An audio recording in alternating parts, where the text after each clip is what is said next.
Darkness lingers over the scriptures, concealing a mystery long ignored. For centuries, one truth has remained unshaken: there is only one God, the Alpha and Omega, the creator of all things. But hidden within ancient texts lies a disturbing question: is he truly alone? Genesis whispers a contradiction: let us make man in our image. Who was God speaking to? If he is the only divine being, then why does he speak in the plural? Some dismiss it as metaphor, but what if the answer is far more unsettling? Scattered across scripture, fragments of a hidden presence emerge, a second divine figure, obscured for millennia. If he exists, then what does it mean for everything we believe? And more importantly, who have we truly been worshipping all along? Hello everyone, welcome back to Enigma Files. Another thrilling dive into the mysteries of the world and sacred scriptures awaits. If you enjoy our content, please give this video a thumbs up, share it with your friends, and don't forget to subscribe for more intriguing explorations. Without further ado, let's get into today's deep dive. From the very first pages of Genesis, a whisper of uncertainty lingers beneath the surface of scripture. An anomaly so subtle, yet so profound, that most overlook it entirely. But for those who dare to see beyond the familiar words, a disturbing question arises. Let us make man in our image, after our likeness. Genesis 1:26. Behold, the man has become like one of us, knowing good and evil. Genesis 3:22. Come, let us go down and confuse their language. Genesis 11:7. Who is God speaking to? If he is the singular omnipotent creator, then why does he refer to himself in the plural? For centuries, theologians have struggled to explain these verses, offering theories of divine majesty, angelic counsels, or the foreshadowing of the Trinity. But none of these answers fully satisfy the unsettling implications buried in the text. In a book built upon absolute monotheism, these passages feel out of place, like echoes of a forgotten truth. And yet they are not the only ones.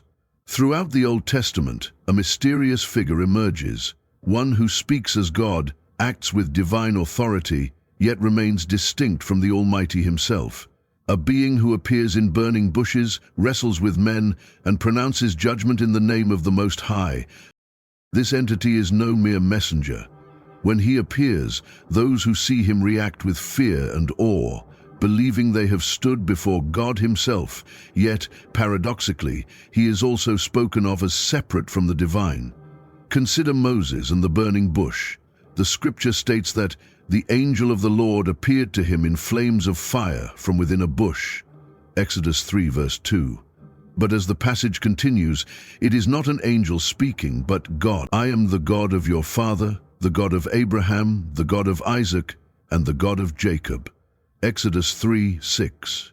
Moses hides his face in terror, for he believes he has seen God. But how can an angel, an intermediary, claim to be God himself? The pattern repeats throughout Scripture. The angel of the Lord speaks to Abraham, Hagar, Gideon, and Samson's parents, not as a messenger, but as one who holds divine authority. Even more disturbing is what happens when people encounter him. In Judges 13:22, when Manoah and his wife see the angel of the Lord, they cry out in fear, believing they will die. We have seen God, they exclaim. Yet how can they see God and live, when Scripture explicitly states that no one can see his face and survive? There is something unsettling here, something buried beneath the words. If this being is not simply an angel, then what is he? Some have speculated that he is a pre-incarnate form of Christ. Others suggest he is a manifestation of God's power. But there is another, more chilling possibility, one that few dare to consider. Could it be that there is another divine figure hidden within the ancient texts? Being distinct from the Father, yet possessing the very essence of God. If so, what does that mean for everything we believe? If the angel of the Lord was merely a celestial messenger, the answer would be simple. But Scripture does not allow for simple explanations. Time and time again, this figure steps beyond the role of a servant and into the realm of divinity itself. In Genesis 22, Abraham is prepared to sacrifice his son Isaac, when suddenly the angel of the Lord calls out to him from heaven. "Do not lay a hand on the boy," he commands. But what happens next is even more baffling. Instead of merely relaying a message from God, this angel speaks as if he himself is God. Now I know that you fear God, because you have not withheld from me your son, your only son. To whom was Isaac being offered, God or this angel? Why does he claim personal ownership over a sacrifice meant only for the Almighty? The pattern is repeated in Exodus 23, where God warns Israel of a being who will lead them through the wilderness. Behold, I send an angel before you to guard you on the way and bring you to the place I have prepared. But this is no ordinary angel. God commands, pay careful attention to him and obey his voice. Do not rebel against him, for he will not forgive your transgressions, for my name is in him. An angel with the authority to forgive sins, an angel who carries the very name of God within himself. This is not how Scripture describes angels. The prophets are clear. Only God forgives sins, and his name is not shared. And yet, here is a divine figure who speaks as God, acts as God, and is worshipped as God, but is somehow not God the Father. This paradox extends into the prophetic writings. In Zechariah 3, a vision unfolds in which Joshua the high priest stands accused by Satan, and who stands between them? Not God the Father, but the angel of the Lord, acting as the judge, the defender, the one with power to remove sin. I have taken away your iniquity, he declares, a statement that should belong to God alone. The implications are staggering. This being is not a mere messenger. He holds the authority of heaven itself. But if there is only one God, then who is this?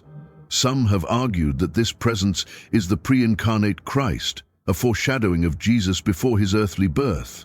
It is a theory that aligns with certain Christian interpretations, yet the Hebrew Scriptures never identify him as such. Instead, he exists in a space between clarity and obscurity, wielding divine power, yet never fully revealed. But there is another possibility, one far more unsettling. Could it be that the concept of God as a singular entity is only part of the story? That the earliest scriptures held an understanding of divinity that was later reshaped, altered, and simplified? If the angel of the Lord is not a mere creation, but a distinct divine being, then we are left with an uncomfortable question, one that threatens the very foundation of monotheism. Is it possible that, hidden within the pages of the Bible, there was always more than one God? El Shaddai, or Yahweh, have we misunderstood?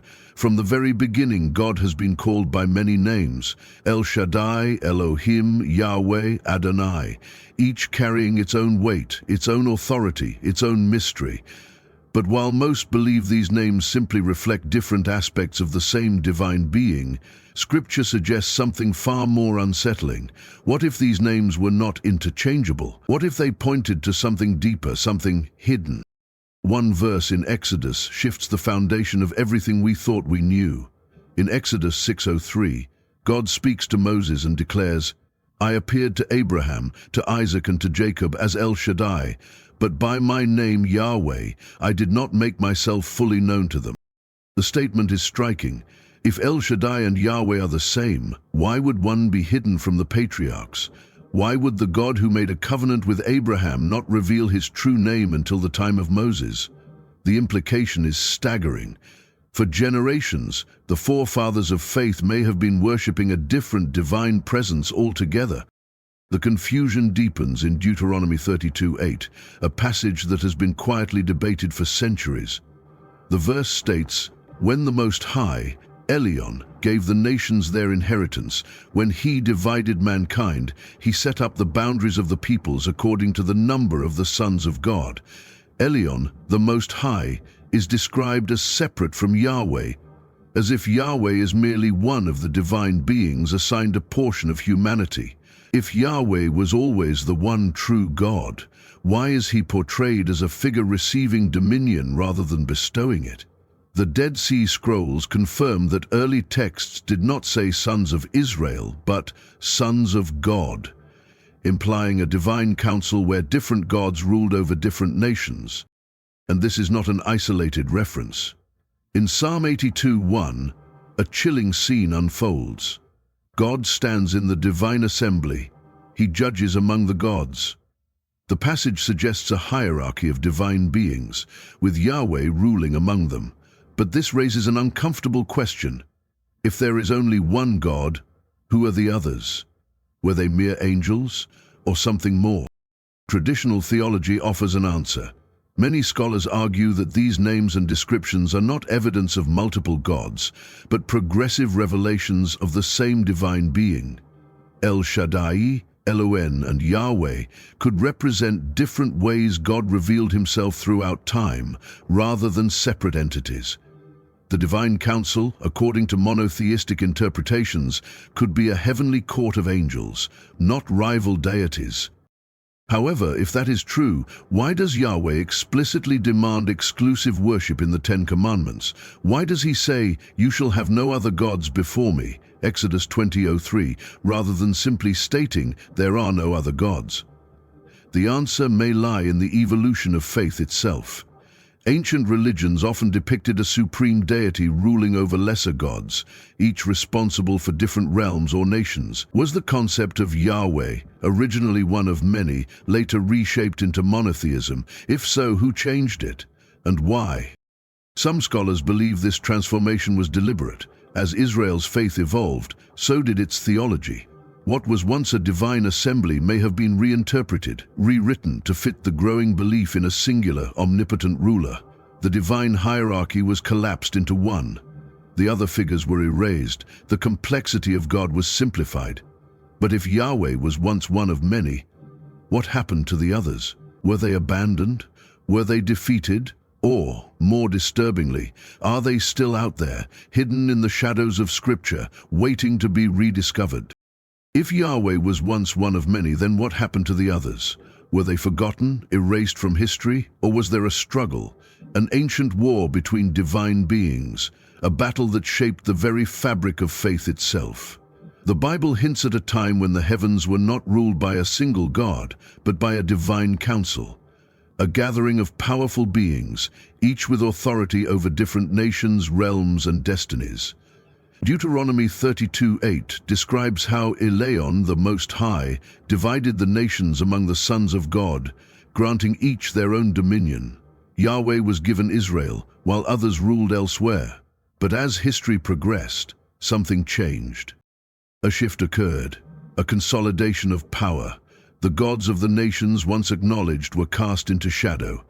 Yahweh rose above them all, claiming supremacy, demanding that no other gods be worshipped. "You shall have no other gods before me," Exodus 20:3.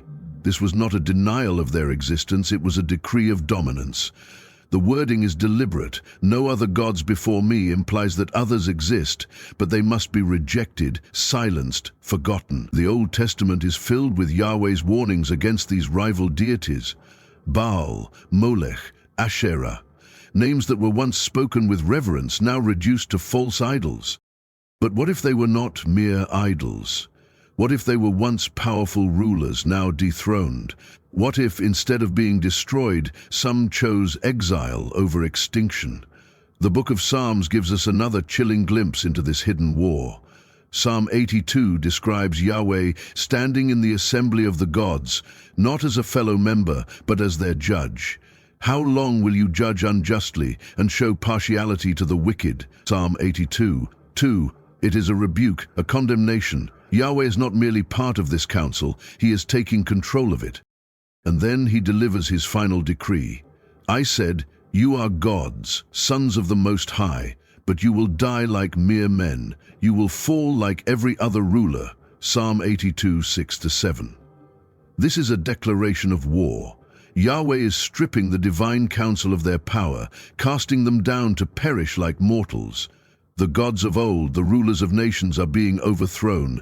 This war plays out across the Old Testament. Time and again, Yahweh's followers are commanded to tear down altars, destroy temples, wipe out entire cultures that worship these rival deities.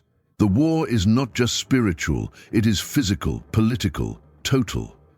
But what if the war was never truly won? Ancient texts outside the Bible hint at a darker fate. Some gods were slain. Others, like the fallen angels of the Book of Enoch, were bound in chains, imprisoned in the depths of the earth, waiting for judgment. Yet others may still roam the world in disguise, influencing history from the shadows. Their power diminished, but not extinguished. their influence reduced, but not forgotten. And here lies the most terrifying question of all. If Yahweh overthrew the old gods to reign supreme, was he the true ruler all along, or did he simply win the war? If the gods of old are not truly gone, then are they waiting, watching, and if the time comes, will they rise again? If Yahweh's rise to supremacy was the result of a divine war, then why is this history hidden? Why does the Bible not speak openly of this celestial conflict? The answer is both unsettling and inevitable. Someone rewrote the story. Scripture, as we know it, is not a single, unaltered text. It is a collection of writings, edited and compiled over centuries, shaped by those who wielded the power to define what was sacred and what was heretical. The earliest Israelites lived in a world where gods and spirits were not abstract concepts, but real, tangible forces. They did not deny the existence of other deities. Instead, they feared them, opposed them, and at times even worshipped them. Yet, as Israel's identity solidified, so did its theology. What was once a divine assembly became a singular throne. The competing gods of old were recast as demons, as deceivers, as shadows of a world Yahweh had conquered. Their names were erased, their followers condemned, their temples burned to the ground. But fragments remain. In the book of Jeremiah, 7 verse 18, the prophet rebukes Israel for honoring the Queen of Heaven, an entity that had been widely worshipped. In Judges 2:13, the Israelites are condemned for turning to Baal and Asherah. These were not simply false idols. At one point in time, they were active deities in the region, accepted as powerful forces. Even Yahweh himself was once worshipped alongside a divine consort, a belief that was later scrubbed from religious doctrine.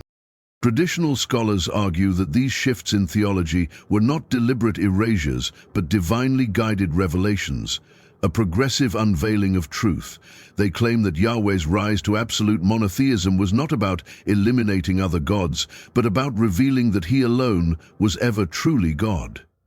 According to Jewish and Christian interpretations, this transformation was not a rewrite of history, but a correction of human misunderstanding. However, if this is the case, why does history tell a different story? Why do ancient texts, hidden from the mainstream, still hint at a lost reality, one where Yahweh was not alone? The answer may lie in exile. When the Babylonians destroyed Jerusalem in 586 BCE, the Israelites were forced into captivity, stripped of their temple, their identity, their homeland. It was in this time of crisis that the priests and scribes began reconstructing their faith, redefining Yahweh not as one God among many, but as the only God who had ever existed. It was no longer enough for Yahweh to be supreme. He had to be alone. The old histories were rewritten. The rival gods were transformed into mere idols, powerless and false. The divine council that once stood was collapsed into a single omnipotent being. The war of the gods was erased. The conqueror was made eternal. But history has a way of resurfacing. Forgotten texts are uncovered, ancient myths are revived, and scholars begin to piece together what was lost. Perhaps the gods of old were not destroyed, only silenced.